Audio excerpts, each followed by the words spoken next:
একটি ছোট্ট মেয়ের নাম ছিল মিতা। সে একটি ছোট গ্রামে থাকত, যেখানে বড় বড় গাছ, সাদা সাদা মেঘ আর পাখির ডাক শোনা যেত।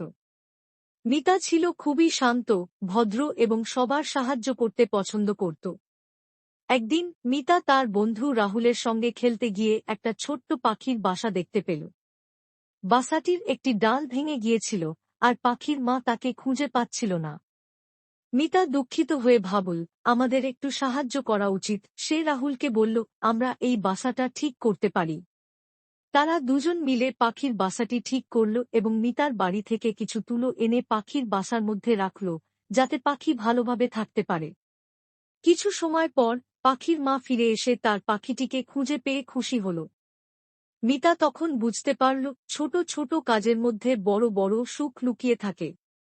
তার মনে হয়েছিল, ভালো কাজ করতে হলে বয়সের কোনো বাধা নেই, শুধু ভালো মন থাকতে হয়। এভাবে মিতা শিখেছিল, সত্যি বন্ধু আর সহানুভূতির সাথে কোনো সমস্যা মোকাবেলা করা যায়।